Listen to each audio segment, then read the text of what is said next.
Hey there, welcome to Oh Happy Plants. This is Veronica, and today we have a little friend. This is a gorgeous variegated poinsettia. I have not seen too many of these variegated varieties out, but as you can see, it has kind of like, it's almost an orangey color in the very middle of the vein there, and then it's red on the outside of the leaf. I love these, and this is actually, it's a bract. It's not actually the flower. The flower is this little guy right in here, and they will actually open up, and they have tiny yellow petals. The flowers are not what you're looking for these guys. It's the bract. And these plants used to be my nemesis.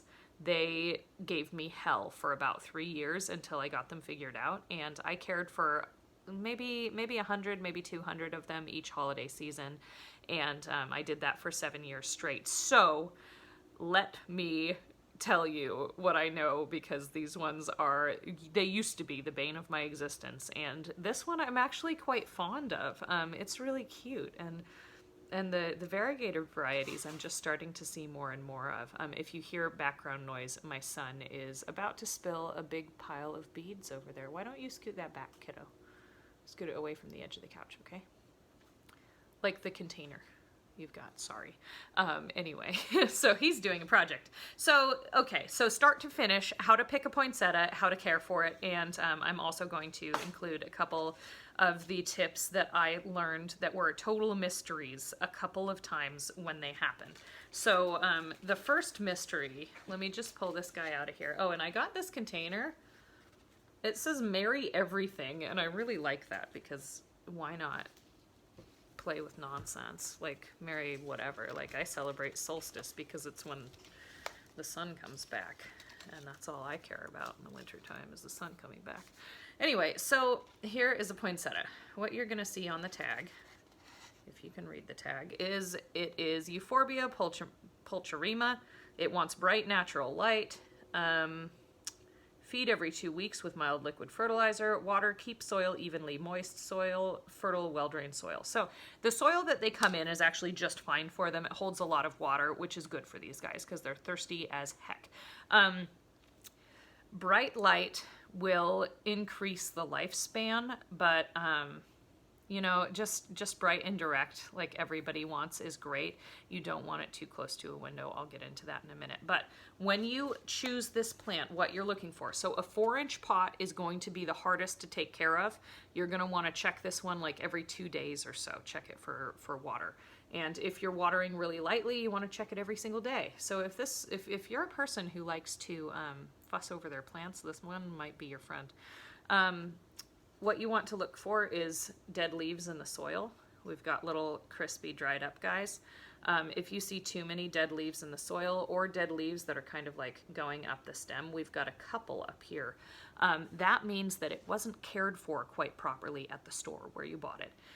It means that it probably went dry already, and so you want to look for a plant that has these lower leaves, as many as possible. Like this one is actually in really good condition, but if it has lost more than this, I won't even buy it, because I know that plant was already stressed, and I know that it's not going to perform its best for me at home.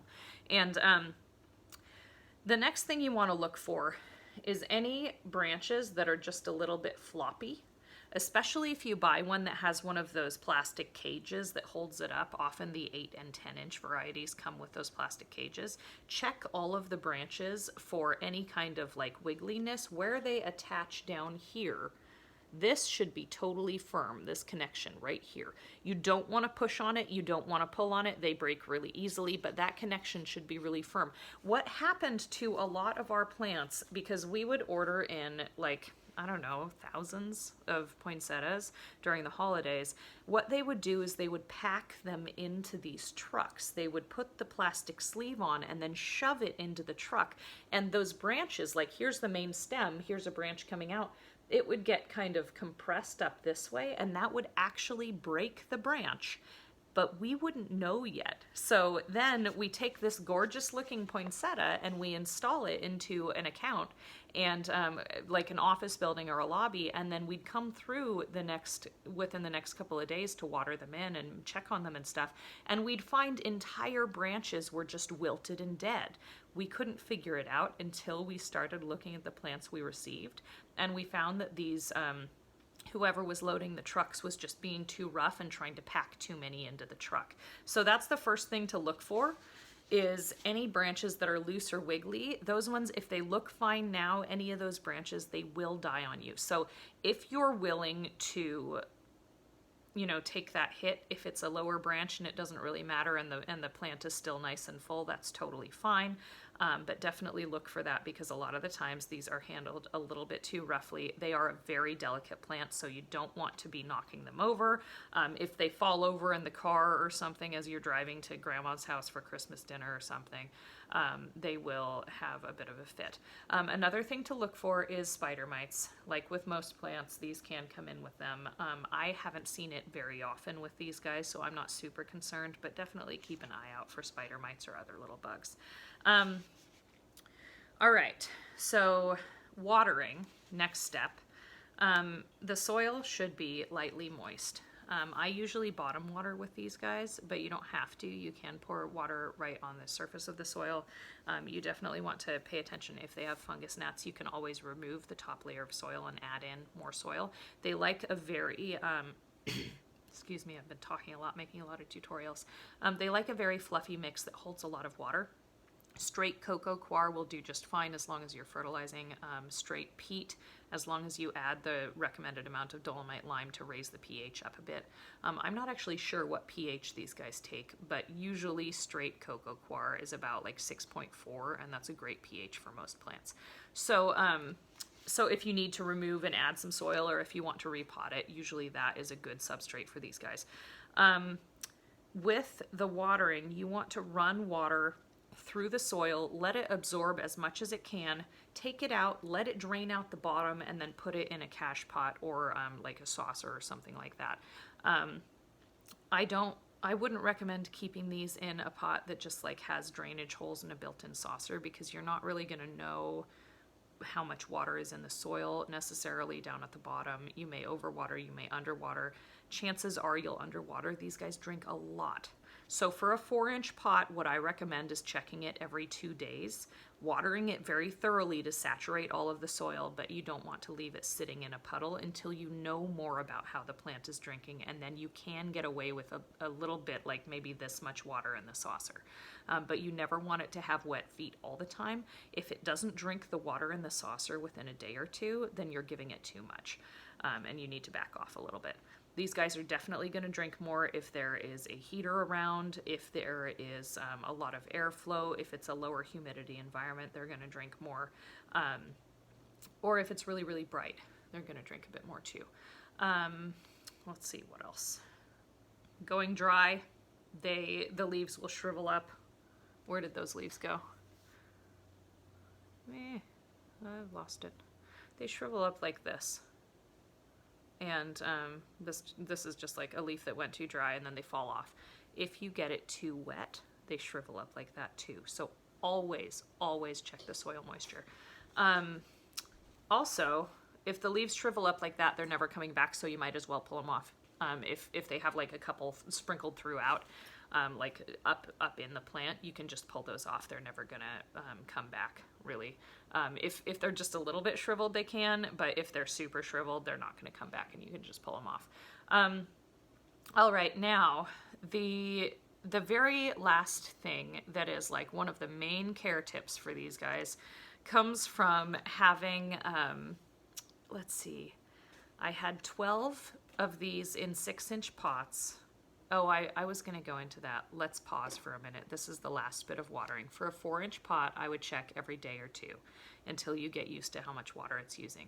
You can probably get to watering this guy twice a week, but it really depends on the environment it's in and how much water it's going to drink, and how heavy-handed you are, how much water the soil holds, all of that. For a 6-inch pot, I check those twice a week. always. And I may water them twice a week. I may only water once a week, but you definitely want to be checking twice a week to make sure you catch it before it goes super dry. For an 8-inch or a 10-inch pot, you can get away with checking it weekly and then only watering every 2 weeks. Or you might check every 7 to 10 days and water it at that point. It's just up to you and your schedule. The bigger pots are definitely more forgiving. And one other thing, and I will try to remember to post this like as one of the main comments, these are totally toxic to cats. I'm not sure about dogs, but check on that.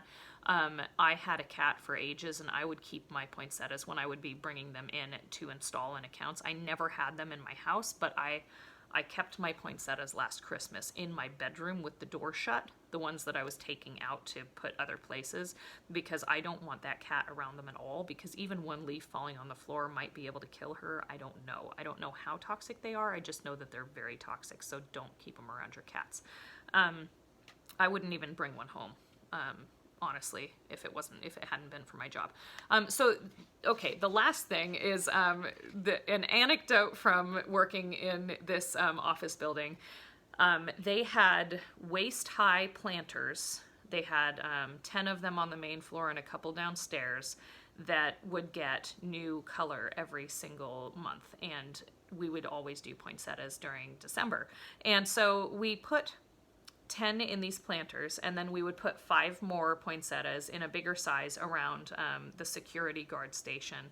And one year, gosh, I think it was just 1 year. It was the first or second year. I think the first year or two, we didn't have super cold spells, but 1 year we had, like, I had already figured out poinsettias, so I'm like, why are these dying? You know, I came in one week or I got a call about these poinsettias that were just dead. And I walk in and I'm just like, what the heck? These ones over here, the ones in the 6-inch pots that should be drinking faster and getting dry faster, were perfectly fine. And the ones that were in the pots on the floor around the guard desk were dying. And we couldn't figure it out, and we couldn't figure it out. And I put in new ones, brand new ones in all of those pots, and they're expensive. And they died again. And I was like, what is going on? It's only those ones. The 6-inch ones were fine. And so then finally I looked at the weather, the temperatures for the past, like the times like right before those plants died. I looked at the temperatures, excuse me. And it turned out that it had been in like the 20s at night, and it just got too cold on the floor for them. The plants that were up at waist height in those taller planters were doing fine because it was just enough warmer up there. So this is the thing with these, they are so cold sensitive. They're heat sensitive too, but mostly they're cold sensitive. So if you're going out to buy one and it's 0 degrees and the wind is blowing and you're carrying it to the car, that can be enough to kill it. If you leave it in your car for a couple of hours and it's, 25 degrees outside, that can be enough to kill it. You want to baby these guys, I don't put them outside if, I don't even go and buy one if it's under 40 degrees, honestly, because I don't want to deal with a dead plant at home in a couple of days. And it does take a few days for them to die. So that is one major thing with these plants, is you really want to keep them in a reasonable temperature, like 60 degrees or more, I would recommend. You don't want to have cold air blowing at them. I've had experiences where they're in a lobby where there's 2 doors, one at either end, and cold air blows through. Those ones die pretty easily, especially the ones at the end near the doors. You just want to be careful with them, baby them a lot. I don't notice a whole lot of issue with humidity and stuff, but I also haven't grown them year-round, and so this is actually going to be an experiment. I'm going to see if I can keep this guy going for as long as possible, but I may lose patience, so we'll see if I post it for free in a couple of weeks here. Anyway, that is the poinsettia, and that's what I've got. If you've got more tips, that's great. Oh, and fertilize them. That'll help keep their color and everything.